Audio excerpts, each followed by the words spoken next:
નમસ્કાર, આપ જોઈ રહ્યા છો સ્પાર્ક ટુડે ન્યૂઝ. લાયન સફારીમાં 3 સિંહ આવતા પ્રવાસીઓમાં આકર્ષણનું કેન્દ્ર બન્યું છે. સાતમાલિયા ડિયર પાર્કની મુલાકાતે આવતા પ્રવાસીઓમાં પણ ખુશીનો માહોલ જોવા મળ્યો હતો. પ્રશાસક પ્રફુલભાઈ પટેલના નેતૃત્વ હેઠળ વન વિભાગને વધુ 2 સિંહો, એક નર અશોકા જેને સક્કરબાગ પ્રાણી સંગ્રહાલયમાંથી લાવવામાં આવેલ અને એક માદા મીરા જેને રાજકોટ પ્રાણી સંગ્રહાલયમાંથી લાવવામાં આવેલ છે. ચોમાસા સિવાય આખા વર્ષ દરમિયાન પ્રવાસીઓ માટે ખુલ્લું રાખવામાં આવે છે. મુલાકાતીઓને ખાસ સુરક્ષિત વાહનમાં સફારીની સૈર કરાવવામાં આવે છે, જેથી સિંહોને કુદરતી વાતાવરણમાં નજીકથી નિહાળી શકે છે. લાયન સફારીમાં બાળકો માટે રમતગમતના સાધનો સ્થળ પર ઉપલબ્ધ છે.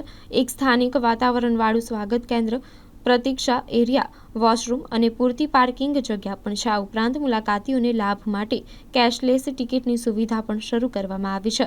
દાદરા નગર હવેલીના દપાડા ગામે આવેલું સાતમાલિયા ડિયર પાર્ક પ્રવાસીઓના આકર્ષણનું કેન્દ્ર બની રહ્યું છે. પાડોશી ગુજરાત અને મહારાષ્ટ્ર રાજ્યના 1 લાખથી વધુ પ્રવાસી અહીં આવે છે.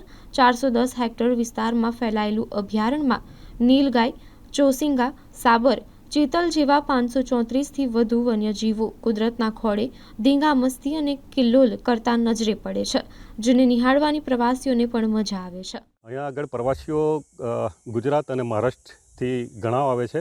વર્ષ દરમિયાન 70થી 80 હજાર જેટલા પ્રવાસીઓ અહીંયા આવે છે અને પ્રવાસીઓ માટે સુંદર વ્યવસ્થા વન વિભાગ દ્વારા કરવામાં આવેલી છે. અહીંયા બસ દ્વારા એમને ફેરવવામાં આવે છે અને સુંદર એવું જે કિલ્લોલ કરતા પ્રાણીઓ અને ધીંગામસ્તી કરતા પ્રાણીઓ એમને જોવા મળે છે. અમે આવ્યા પાલઘર મહારાષ્ટ્ર, ડહાણુ તાલુકા. અમે અહીંયા આજે આવ્યા તો અમને બહુ સારું લાગ્યું ડિયર પાર્કમાં.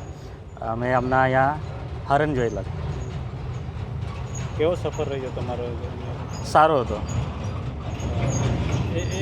અહીંયા અમે આવ્યા પછી ગાડી પાર્કમાં લગાડી, ત્યાંથી ટિકિટ લીધી ને પછી અંદર આવ્યા ને અમને બસે અમે ટ્રેવલ કરી લાગ્યો. ને ત્યાં એક પોઈન્ટ પર ફરાયું, કયા પોઈન્ટમાં કાંઈ છે, ત્યાં બધા જે હરણ બેહેલા છે, કયા પાણી પીતા છે, કયા ઝાડવામાં બેસેલા છે, કયા ફરતા છે. લાયન સફારી જવાના છે. લાયન સફારી ફરી આવ્યા, ત્યાં બી લાયન અમને સારા લાગ્યા.